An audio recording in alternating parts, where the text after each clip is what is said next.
So hi everybody, welcome. I'm glad to be here to chat with you. I decided I'd put my face up there. I was going to put a quote from Bill Gates, and it had a cute picture like this, but then I just inspired me to get my own cartoony picture of myself. So first I wanted to introduce myself. My name's Shawn McIntyre. I just moved back to Halifax and started my own business. Prior to that, I had moved away from Nova Scotia. I went to school here, and I'd moved away from Nova Scotia to you know, like anyone else does, to find money and happiness and all of the things that I didn't find over there. And so just recently I moved back, but before I did, about 10 years ago, I was recruited to work for a company that had kind of been in its first year of business, and so that group had just started hiring people, and it was a company called Kijiji, which now, as you know, is one of Canada's most trusted and recognizable brands, especially on the internet. So very excited to have learned all of that I did at the different stages of that business. And so I decided to take that experience and some of the things I'd learned elsewhere to come back to Halifax. And I'm here with my family now, and again, you can see here some more personal stuff that you can find on my LinkedIn profile. One thing that I will say, though, one of my downsides, and we're going to talk about my ups and downs here, is I don't follow slides very well. I tend to just talk. So I'm told that this is going to be edited and there are going to be some slides included. So I'm going to do my best to read my slides so that I don't go off topic too much. And the reason is because I love to talk about this. I could talk about PR until I'm blue in the face, but I do want the script to match what's going to appear on video. So first, let's talk about PR. All of you know what public relations are, I'm sure. I think a lot of people discount it as part of the regular marketing mix, but I think we all sort of have a misconception too of how much PR is used in everyone's daily business. The most important part that I want to get from the definition of PR is that it's our opportunity to really build our brand and our reputation and the awareness required for us to really become a recognized company and build leads and customers and all of that. It's really your opportunity to tell your story. And so that's why PR for startups is so important. Telling your story from a very early time is very important, as is really developing your story at a very early stage of your business is very important. When you go out to the public to tell your story, it's really important that you actually have a story to tell. So why do we use PR? Not just from a startup or a small to medium business, but in general. PR is effective. Okay, a recent Nielsen study done in 2014, granted, caveat, it was done, contracted by a PR firm, had shown that PR was 90% more effective than a lot of advertising channels. But again, that was commissioned by a PR firm, and the numbers support what they were looking for. However, it is a very, very effective method to build a client base. It's very cost friendly. And this is where PR becomes different than a lot of other facets. PR can be started for nothing. I mean it, nothing. PR can begin with your founders on day one that your business has started. Unlike many other parts of your business or your marketing or anything else, PR can be done for free starting from day one. And so obviously it's very cost effective. PR is still going to cost you a lot of money down the road. There are a lot of things that cost money in PR. But to start, you can really get effective campaigns started at a very low cost. And speaking of telling your story, PR is very long lasting. The difference with PR is that you're telling a story and you're building credibility in your business by building awareness so that people understand who you are. You're not just generating leads for people to come and spend money. You're building a long-term awareness of your brand.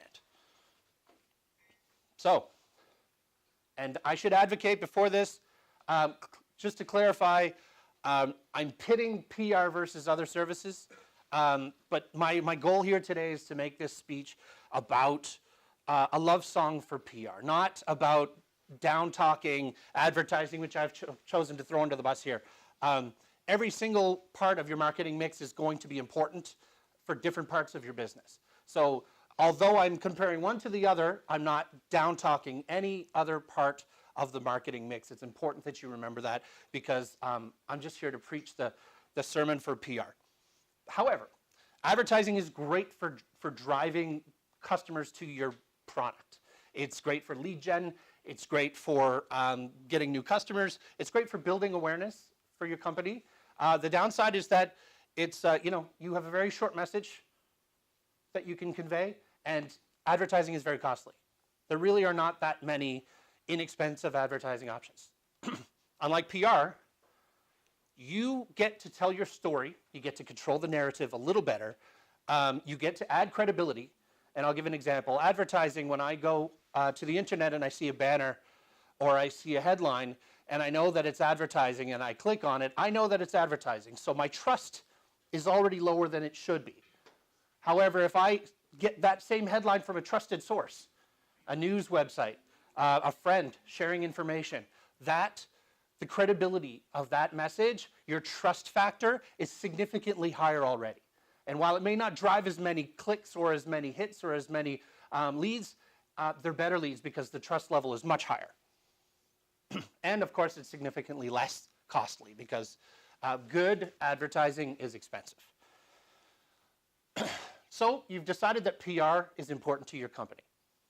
Getting started is really a time-consuming sometimes, but rewarding process. We need to make sure that we build the foundation that's required for a good PR campaign or a good PR strategy for the duration of your business. Okay, so we need to build some strong pillars to make that business nice and strong and our PR goals achievable.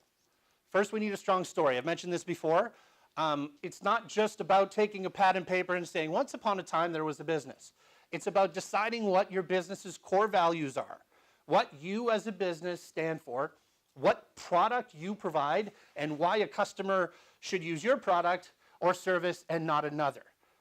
Okay, how you differ, where you are in the market, what you do that's great.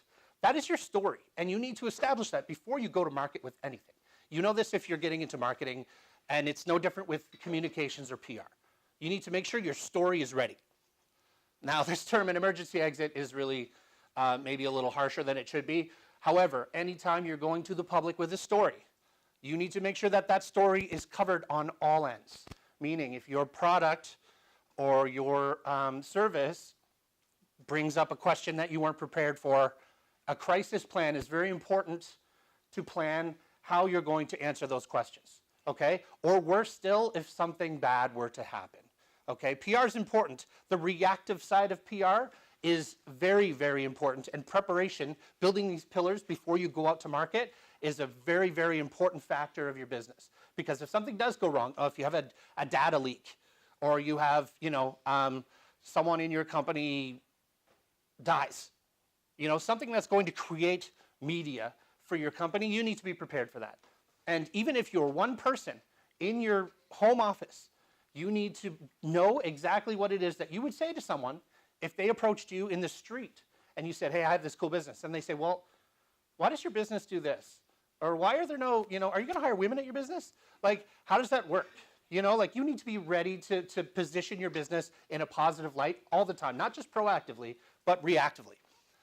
And then the last one, and I'm really going to beat this analogy to death, networking, and a lot of people sort of let this slide. Networking is the most important pillar to PR in the long game, okay? Because we need to build relationships, and especially if we want to keep our PR budget lower, we need to build relationships because we're expecting people to talk about us. And we can't do that unless they know us, unless they trust us, unless they admire us, unless they want to be, out there advocating for us, okay? So, your toolkit's ready. You've built your pillars. And frozen? Wait, there you go. Now we're ready to execute our playbook, okay? This is really mostly on the networking pillar, okay? You need to build your relationships with key people. And I'll get into key people in a moment, but really building relationships with everyone that you're going to be calling upon, building trust with people in your business community, in your local media, on the internet. I mean, it's just like that is a much vaguer term, but there are millions of people out there who could advocate for your brand. And so building relationships with those key influencers, and influencers is a word that's maybe a little overused now, but I'm going to use it probably way too much in this presentation as well. Once you've built those relationships, you're then ready to pitch. And I cannot say this enough times. Do not ever pitch before you have built a relationship. Because if you go to market, you go to media, and these people have millions of things they can talk about. If you go to market with anything to anyone and you're like, hey, so-and-so, they're going to be like, I'm sorry, have we met? You know, and I don't mean you need to have coffee with every single reporter out there. However, if you do come in cold, most times those thousands of press releases and thousands of emails that they're getting, they're going to skip over yours like everyone else's because they're going to find someone they know in there or a subject that they know is going to be great. And only when they start digging, they may find what you're trying to convey as a message. Okay? So pitching, and again, we'll talk about pitching some more, but pitching really is a skill that requires preparation, which is building those relationships. Okay? And again, we're talking about PR on more of a budget here for small business. Okay? If you have a PR firm working for you, it's great. You're throwing money at someone and they have the pre-established relationships. They're going to send a press release. They're going to follow up with all their friends. They're going to get you PR coverage. Okay? That's why you pay millions of dollars for PR agencies. And it works. Don't get me wrong. I mentioned in the description of this that the agency model is a little broken. Well, we're in a gig economy now, so you can bring in an expert to do this for you. Or more importantly, your founders can start this from day one. And then when things get busy, you bring in someone either part-time or full-time to do this work for you. But agencies get paid millions of dollars because they have these pre-existing relationships. Okay? And last one is, in your playbook, is monitoring. Monitoring, obviously, I'm sure in a tech community, most people here are data-driven. PR is no different, okay? There is no point in investing time and resource in PR if you're not measuring what you're getting in return, okay? Even if it's just retweets and shares and impressions from social media, you need to measure and monitor the coverage that your business is getting everywhere, okay? There are tools, there are services, there are service providers. Everybody can help you monitor your social and your PR impressions, okay?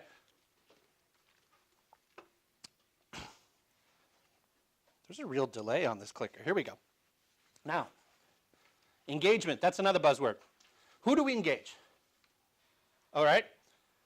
The key word is influencers. Now even media people are considered influencers, okay? Everybody who has a say and a forum and a platform that you want your message conveyed through is an influencer, okay? It's important to you to identify the landscape of influencers that affect your business. Building relationships with people in the media, you know, whether it's the Chronicle Herald, whether it's Global News, whether it's, you know, the Coast, whether it's a larger publication like the National Post. It's important that you start to really identify the landscape and where the people are that can help you, and who those people are the ones that you need to befriend, engage with, and really, really build relationships with, because down the road, again, you're going to be expecting something from them. And that doesn't happen on a cold call. That doesn't happen on a generic press release, okay? That happens in follow-up. Influencers are the same. Influencers are a little more accessible because they're mostly social media people. They're very popular. They love to engage. It's part of their business. So engaging with influencers becomes a little easier, okay? It's just a lot more, you know, day-to-day retweets, you know, hey, how you doing, introducing yourself, et cetera, et cetera. It's not so bad. Let's dig down a little deeper now. I chose Paul Brothers.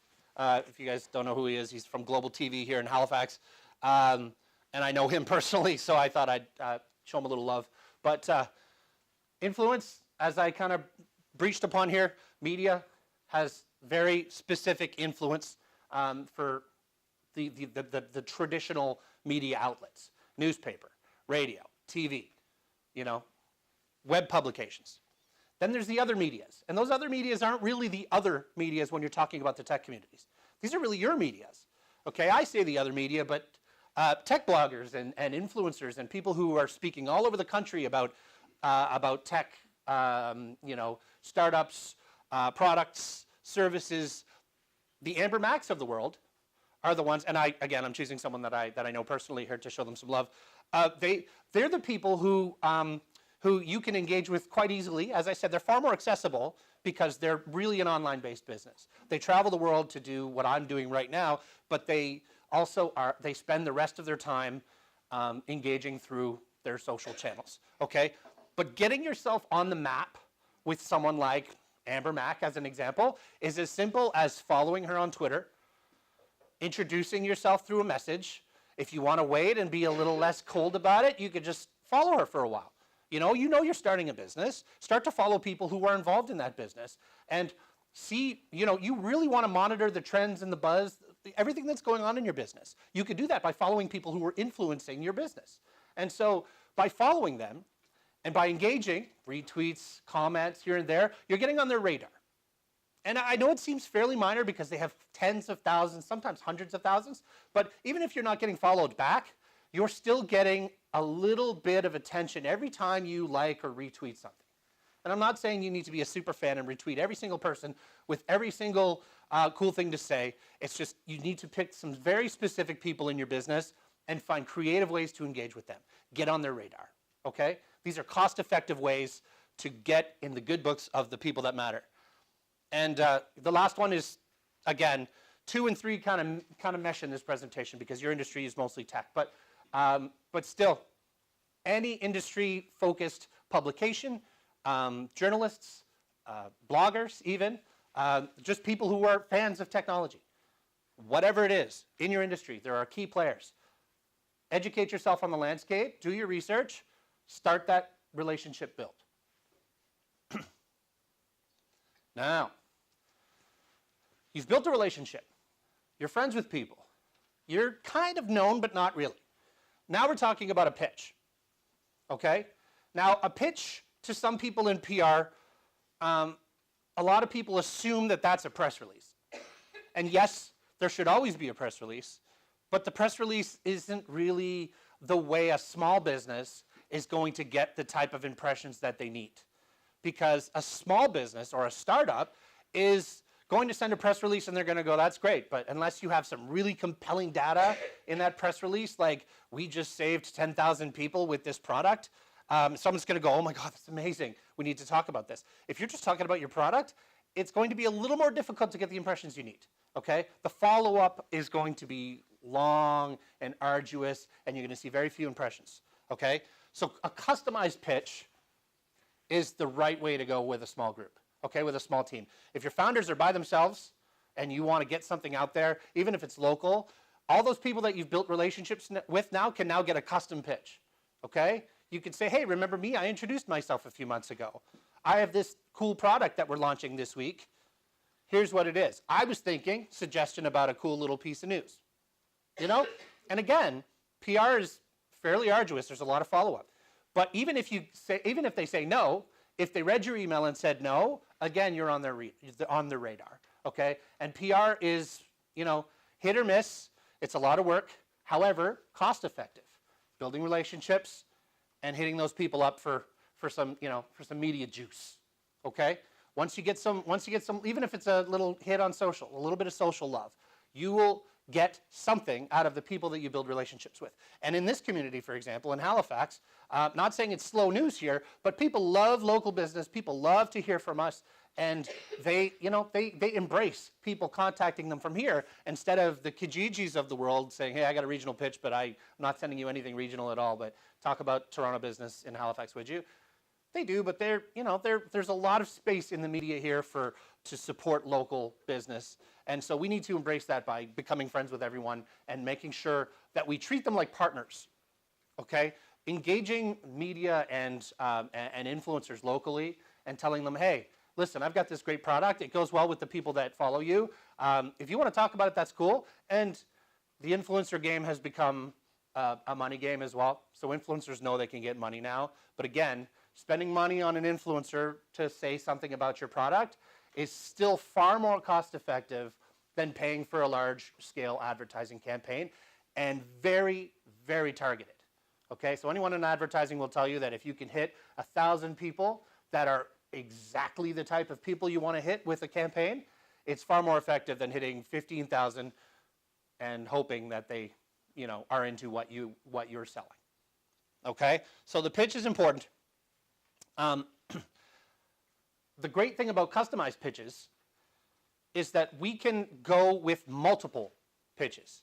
Angles, angles, angles. We can hit the Chronicle Herald up with something that we think would be relevant to them. We can approach Amber Mack about something that she might want to talk about because she's doing a segment on apps to help with business productivity. We can customize our pitches for each of those people, leveraging what we have with either local data, with something that is relevant to what they do, or regional information, anything like that. You definitely have so many directions you can go. And as a founder, or as a member of a small business, you have your own subject matter expertise to draw from. You are probably the expert in your field. Unless you're offering something that a lot of other people are offering, usually you could speak on your product better than anybody else. So approaching someone with that level of subject matter expertise, you could say, listen, I'm available to talk to you about my product because I'm the only one who makes my product. And here's why it's so amazing.